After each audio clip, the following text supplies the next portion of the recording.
Jiaer. There was an old man from Hubei who was engaged in business ventures in a distant land, leaving only his wife behind at home. One day, his wife had a dream where she found herself sleeping with someone else. As she woke up, she touched and realized that it was a short and small man who didn't seem human. She knew in her heart that it was a fox. Within moments, the fox got off the bed and disappeared without opening the door. On the following night, the woman called upon the maid who cooked for her to keep her company. The woman also summoned her 10-year-old son, who usually slept in another bed. As the night grew late, both the maid and the child fell asleep. Once again, the fox returned. The woman murmured in her sleep, speaking about her dream. Startled, the maid woke up and shouted loudly, causing the fox to flee.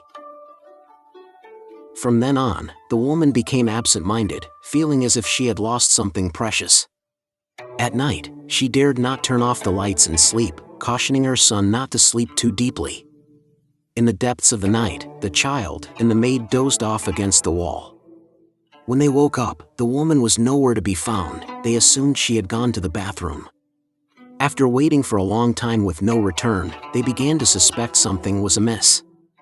The maid, fearful, did not dare to go out and search, so the child, alone with a lamp in hand, went to the courtyard and searched everywhere. In another room, they found the mother lying naked. The child approached and helped her up, but she showed no shame or modesty. Since then, the woman became insane, crying and singing all day, shouting and cursing. At night, she detested sharing a bed with anyone and made her son sleep in another bed, even driving away the maid. Every night, the child would hear his mother laughing and wake up to inspect, only to be met with furious scolding. Nevertheless, the child remained unfazed. As a result, everyone praised the child for being brave.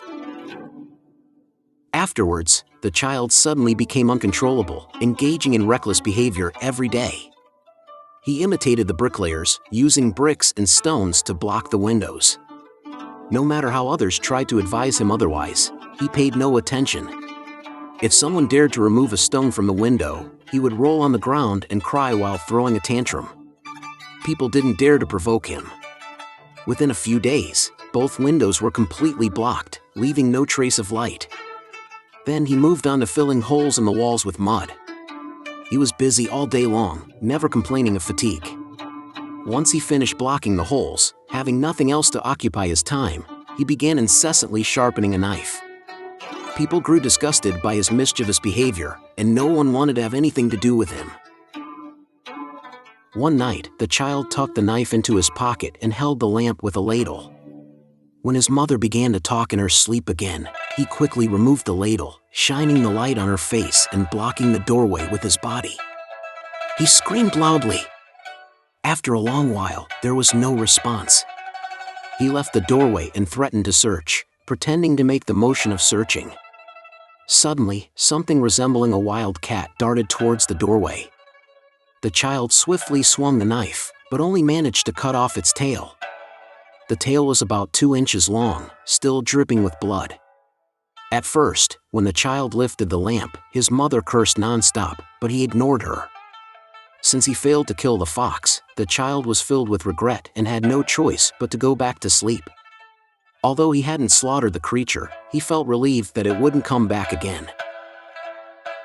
After daybreak, the child followed the trail of blood left by the fox, which led him to the home of her family. When night fell, the fox indeed did not come, and the child was secretly pleased. However, his mother still lay there, seemingly lifeless. Not long after, the old man returned home and asked about his wife's condition. The woman began to curse at him, treating him like an enemy. When the son explained what had happened, the old man was shocked and immediately called for a doctor to treat her with medicine. The woman threw the medicine away while continuing to curse. The old man then mixed the medicine into a bowl of soup and made her drink it. After a few days, she gradually calmed down.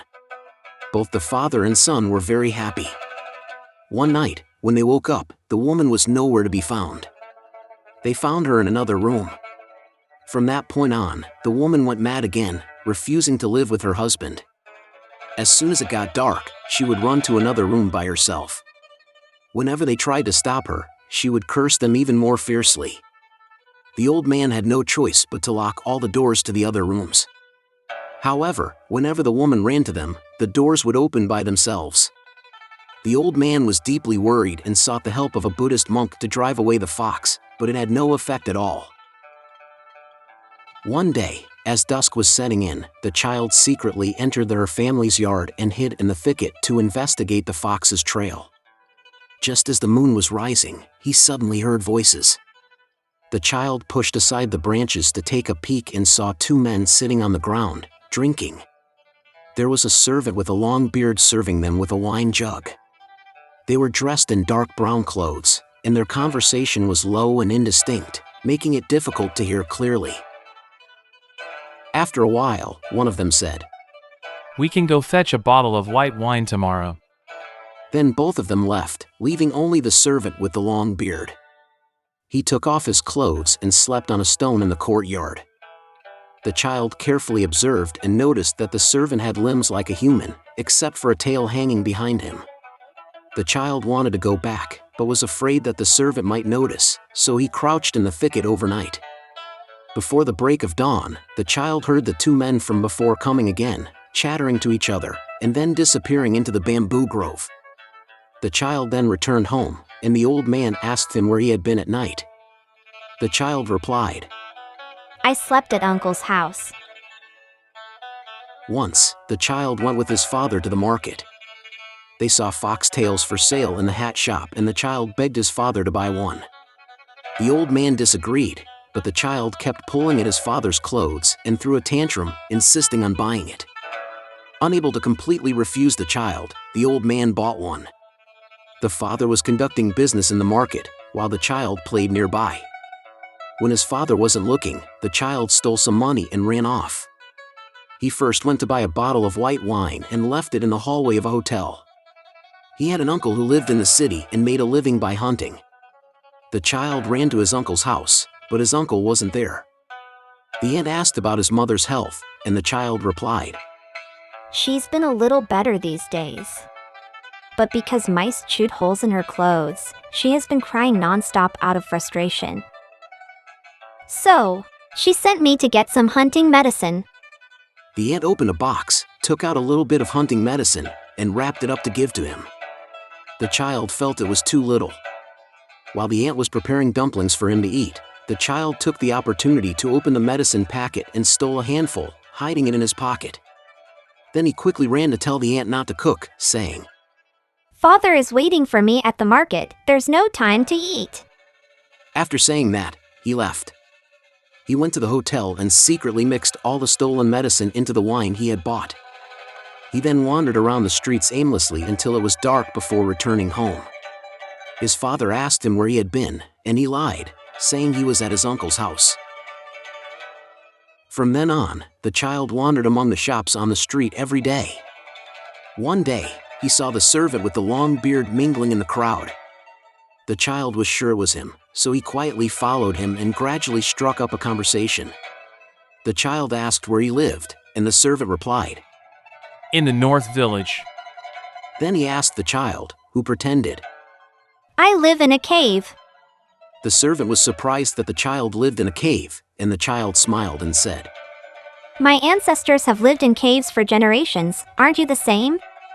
The servant became even more astonished and asked for the child's name. The child said, "I am from the Hu family. It seems like I've seen you before, following two young men. Have you forgotten?" The servant carefully looked at the child, half believing and half doubting. The child slightly pulled down his pants, revealing a fake tail, and said, "We are mixing in the crowd, but this thing won't go away. It's really annoying." The servant asked. "What are you doing in the market?" The child replied. "My father sent me to buy wine." The servant told him that he was also out to buy wine. The child asked. "Did you buy some?" The servant answered. "Most of us are poor, so we steal most of the time." The child sympathetically said. "This job is too difficult, full of fear and anxiety." The servant also said. We have to obey the master's orders and do what we must. The child took the opportunity to ask who the master was, and the servant replied. It's the two young brothers you saw before. One of them fell in love with the wife of the Wang family in the North City, and the other sleeps at an old man's house in the East Village. The child in the old man's house is detestable. He cut off my master's tail, and it took 10 days for the wound to heal. Now my master has gone to his house again. After finishing his words, he wanted to take his leave, saying, Don't delay my task. The child said. Stealing wine is difficult. Buying wine is easier. I've already bought a bottle in advance and stored it in the corridor of the inn. I'll give this bottle to you. I still have some money in my pocket, so I can easily buy another bottle. The servant felt ashamed for not having anything to repay the child, and the child said, We are of the same kind. Why be so stingy with these little things? When we have free time, I'll treat you to a hearty drink. The servant followed the child to the inn, where the child took out the bottle of wine and handed it to him, then went back on his own. At night, the mother of the child slept soundly, no longer wandering outside. Sensing something amiss, the child informed the father and they went together to investigate the garden of their family. They discovered 2 dead foxes in the pavilion and another one in the bushes, its mouth still dripping with blood. There was also a wine bottle nearby, which they shook and found some leftover wine inside. Astonished, the father asked, Why didn't you tell me earlier? The child replied, Foxes are highly intelligent. Once I revealed it, they would have known. The old man happily exclaimed, My son, you truly are the Jinping who vanquishes foxes. So, the father and son carried the foxes back home, noticing that one of them had a bald tail with clear knife marks. From then on, the old man's household finally enjoyed peace. The woman became terribly emaciated due to illness and gradually realized the truth. However, she then developed a severe cough, producing several liters of phlegm with each expectoration, and soon passed away. The wife of the Wang family in the northern city, who had been ensnared by the foxes in the past, went to inquire about them again, only to find that they had completely disappeared. Miraculously, her illness also began to improve. The old man cherished his son for this reason and taught him horseback riding and archery. Eventually, the child grew up to become an official and rose through the ranks to become a general.